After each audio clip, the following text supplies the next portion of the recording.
Bienvenidos a la quinta y última entrega de nuestro análisis de microeconomía para perfiles técnicos. Hoy llegamos a la compilación final. Vamos a explorar el sistema operativo del mercado en una de sus áreas más complejas y, a menudo más problemáticas, el mercado de crédito. Efectivamente. Y vamos a analizarlo como lo que es en el fondo, un sistema de confianza, una red donde se intercambian recursos de hoy por promesas de recursos futuros. El problema es que, como en cualquier red, pues existen vulnerabilidades. Hoy vamos a hacer un poco de pentesting a la arquitectura financiera. Me encanta la idea. Haremos pentesting a los bugs que afectan tanto al usuario, digamos, individual, como a los nodos centrales del sistema. Y después nos haremos una pregunta ya más de arquitectura, ¿no? Algo fundamental. ¿Dónde no se debe instalar el software del mercado? O sea, ¿cuáles son sus límites éticos? Pero empecemos por el principio, el crédito. A ver, a primera vista parece una simple transferencia de recursos. ¿Por qué es tan endiabladamente complicado prestar dinero? Pues porque el mercado de crédito es un problema de principal y agente en estado puro. Imagina que el banco es el principal, que presta sus recursos, y quien pide el préstamo es el agente, que es quien los utiliza. El fallo fundamental, la vulnerabilidad, es que el banco no puede ejecutar un script que monitorice en tiempo real el esfuerzo Claro, o la prudencia del agente. no tiene un acceso constante. Es la famosa información asimétrica. O sea, el prestatario sabe perfectamente si va a dedicar el préstamo a montar una empresa de software con un plan de negocio sólido, o si se lo va a jugar todo a la última criptomoneda. El banco no tiene ni idea. Y eso nos lleva al riesgo moral, ¿verdad? O como lo llama la fuente, la acción oculta. Exacto. Una vez que el agente tiene el dinero del principal, sus incentivos cambian. Puede que empiece a asumir riesgos que no tomaría si todo el dinero fuera suyo.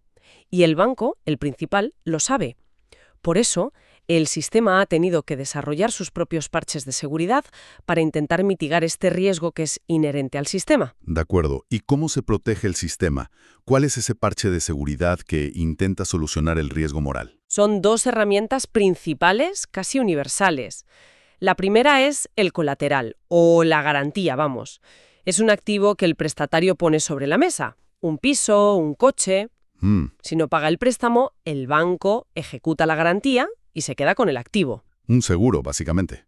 ¿Y la segunda herramienta? La segunda es el capital propio, el equity. El banco te dice, de acuerdo, te presto el 80% para tu proyecto, pero oye, el otro 20% lo tienes que poner tú de tu bolsillo. La famosa idea de tener skin in the game. Si tienes tu propio dinero o tu casa en juego, tienes un incentivo muy poderoso para no hacer locuras, ¿no? El sistema te obliga a compartir el riesgo. Me recuerda cuando intenté conseguir mi primera hipoteca. El banco no parecía tan interesado en mi potencial de ingresos futuros como en cuántos ahorros tenía en ese preciso instante. Mi proyecto era bueno, pero mis credenciales de seguridad eran bajas. Has dado en el clavo. Esas herramientas lo que hacen es alinear los incentivos. Hacen que el coste de un fracaso sea muy real y personal para el prestatario. Pero, y aquí viene lo fascinante y a la vez un poco perverso, este parche de seguridad crea un nuevo bug. Espera, eso es increíble. O sea, el parche que creamos para solucionar un problema, el riesgo moral, acaba creando un bug de acceso, que puede ser incluso peor. Exactamente. Es un fallo con unas consecuencias enormes para la economía. Se conoce como restricción crediticia o credit rationing. El sistema, al exigir estas credenciales de seguridad, garantías o capital propio, excluye automáticamente a personas con pocos o ningún recurso. Y lo más importante, las excluye con independencia de la calidad de sus proyectos. Es como si el algoritmo del mercado solo mirase el patrimonio del usuario y no la calidad del código que presenta. Puedes tener una idea brillante. Un código súper eficiente que podría crear muchísimo valor. Pero si no tienes el colateral para respaldarlo, el sistema te deniega el acceso. Access denied. Y punto. Y eso no es solo una tragedia para esa persona, es un resultado terriblemente ineficiente para toda la economía. Se están descartando proyectos rentables, ideas que podrían generar riqueza y empleo, simplemente por una barrera de entrada que no tiene que ver con la calidad de la idea, sino con la riqueza previa del emprendedor. Es un bug que, en la práctica, perpetúa la desigualdad. Lo que demuestra que se necesitan protocolos alternativos para establecer la confianza. El sistema por defecto, digamos, no es el único posible. Desde luego. Y aquí surgen innovaciones muy interesantes. El caso del Grameen Bank en Bangladesh es el ejemplo paradigmático. crearon un protocolo de confianza completamente diferente, casi P2P o peer-to-peer. P2P. ¿Cómo funciona eso en la práctica? La garantía no puede ser una casa si la gente no tiene casas. Es la propia reputación dentro de la comunidad. Exacto, es la reputación y la presión de grupo. En lugar de préstamos individuales con garantías materiales, otorgan pequeños préstamos a grupos de personas, normalmente mujeres de la misma aldea. La clave es que el grupo entero es responsable solidario del préstamo. Si una persona no paga su parte, nadie más en el grupo puede volver a pedir un préstamo. Ah, es brillante. El sistema convierte la supervisión en una tarea distribuida, comunitaria. El banco no necesita monitorizar a cada individuo porque los propios miembros del grupo se monitorizan entre ellos. Es un algoritmo de confianza social, no puramente financiero. Precisamente. Cambia por completo la arquitectura de la confianza y demuestra que el modelo tradicional no es la única vía. Entiendo el problema a nivel micro, con el emprendedor al que el sistema le deniega el acceso. Pero si escalamos esto, me pregunto qué tipo de bug aparece cuando el problema no es la falta de recursos, sino al contrario, tener demasiados privilegios en el sistema. ¿Qué pasa con los nodos centrales de la red, los gigantes como los grandes bancos? Aquí el bug es de una escala completamente distinta y mucho más peligroso. Es el fenómeno que se conoce como too big to fail, o sea, demasiado grande para quebrar. La analogía de la red es perfecta aquí. Estos bancos no son un usuario más. Son nodos críticos, son como los servidores raíz de DNS. Si uno de ellos cae, no es un fallo aislado. Puede provocar un efecto en cascada, un colapso total de la red económica. El equivalente a que se caiga Internet. Y lo más importante es que ellos lo saben. Saben que si se meten en problemas realmente serios, el administrador del sistema, es decir, el gobierno, respaldado por el dinero de los contribuyentes, se verá forzado a intervenir.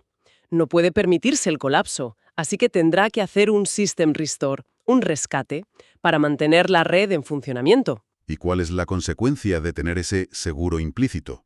¿Esa red de seguridad que no tiene el resto de usuarios del sistema? La consecuencia es un riesgo moral a una escala masiva. Si sabes que en el peor de los casos te van a rescatar... Entonces, ¿para qué ser prudente? Es como jugar en el casino sabiendo que si lo pierdes todo, el Estado va a rellenarte los bolsillos para que sigas jugando. Las ganancias son tuyas, pero las pérdidas son de todos. Has descrito el problema a la perfección. Incentiva una toma de riesgos desproporcionada, mucho mayor de la que asumirían si tuvieran que afrontar el coste completo de un posible fracaso. Las ganancias son privadas y se las quedan los accionistas y directivos del banco. Pero las pérdidas catastróficas, las que podrían llevar a la quiebra, se socializan. Las paga toda la sociedad, ya sea a través de rescates directos o de la recesión que provocan. El texto lo describe como una externalidad negativa gigante, ¿verdad? Las decisiones de riesgo de un solo actor imponen un coste potencial no compensado sobre millones de personas que no tuvieron nada que ver. Exacto. Es un fallo de seguridad fundamental en la arquitectura del sistema financiero global. Pero un momento, si el gobierno no lo rescata y el sistema colapsa, ¿no es eso mucho peor? Quizás el rescate, con todos sus fallos, es el mal menor. Esa es la trampa, el gran dilema.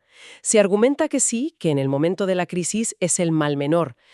Pero el problema es que la propia expectativa del rescate es lo que genera el comportamiento de riesgo en primer lugar. Es un ciclo vicioso. Ya. Saber que existe la red de seguridad te anima a caminar por la cuerda floja sin miedo. Entendido. Entonces, si conectamos los puntos. El mercado de crédito tiene un bug de acceso para los que tienen pocos privilegios y un bug de seguridad para los que tienen demasiados. Parece que el mercado no es esta herramienta universal y perfecta que sirve para procesar cualquier tipo de transacción. Esa es la conclusión clave. El mercado es una herramienta increíblemente potente, pero tiene límites muy claros.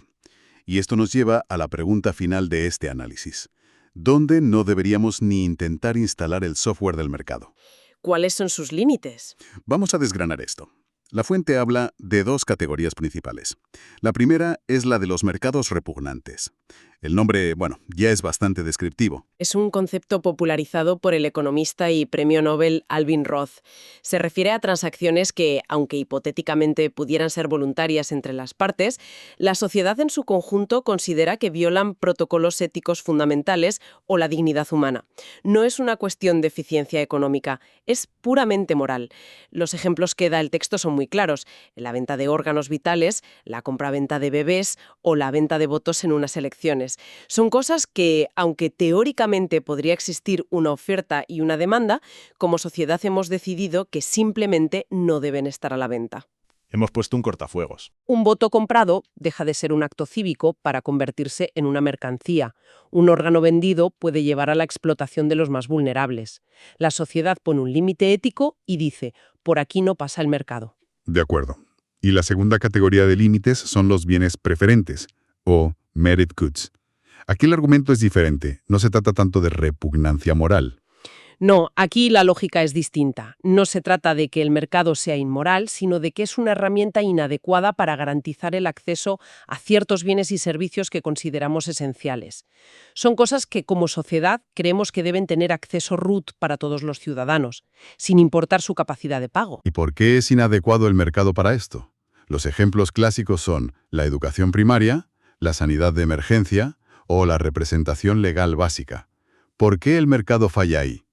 Pues falla porque los beneficios de estos bienes no son solo para la persona que los compra. Los beneficios se extienden a toda la sociedad. Que un niño reciba educación no solo le beneficia a él y a su familia, beneficia a toda la comunidad porque tendremos un ciudadano más informado, más productivo, probablemente menos propenso a la delincuencia. Es lo que llamamos una externalidad positiva masiva. Y claro, el mercado es incapaz de ponerle precio a ese beneficio social difuso. El comprador individual solo está dispuesto a pagar por el beneficio que recibe él, no por el que recibe toda la sociedad. Exactamente. Y como resultado, si lo dejáramos enteramente en manos del mercado, se produciría mucha menos educación o sanidad de la que es socialmente óptima. Por eso consideramos que el acceso a estos bienes es un derecho ciudadano, un requisito fundamental para una participación plena en la sociedad. Y por eso suelen ser financiados públicamente. Les damos permisos de superusuario a todos los ciudadanos. De acuerdo. Vamos a descomprimir todo esto por última vez. En esta serie hemos analizado la contaminación, los seguros, los bienes públicos y ahora el crédito. ¿Cuál es el hilo conductor? ¿Cuál es la causa raíz, el kernel panic de todos estos fallos de mercado? Como hemos visto hoy, es la falta de información, ya sea información asimétrica, como los seguros o el crédito, o información que simplemente no es verificable y no se puede incluir en un contrato ejecutable. Y la segunda causa raíz. La segunda son los derechos de propiedad incompletos. Esto es absolutamente clave. Ocurre cuando no existe un contrato claro y ejecutable que cubra todos los efectos de una acción. Las externalidades, como la contaminación del primer día, son el ejemplo perfecto. El pescador no posee el derecho a un agua limpia de forma que pueda exigir una compensación a la fábrica que contamina. Ese derecho de propiedad no está definido ni es ejecutable, y por eso el mercado falla estrepitosamente. Entonces, ¿falta de información o falta de contratos claros? Esos son los dos grandes exploits del sistema de mercado. Tener claro esto es como tener el mapa completo de la asignatura. Efectivamente. Y eso nos lleva a la conclusión final de toda esta serie. El mercado es, como decía Hayek, una gigantesca máquina de procesamiento de información, una herramienta de cálculo increíblemente potente para asignar recursos de forma descentralizada.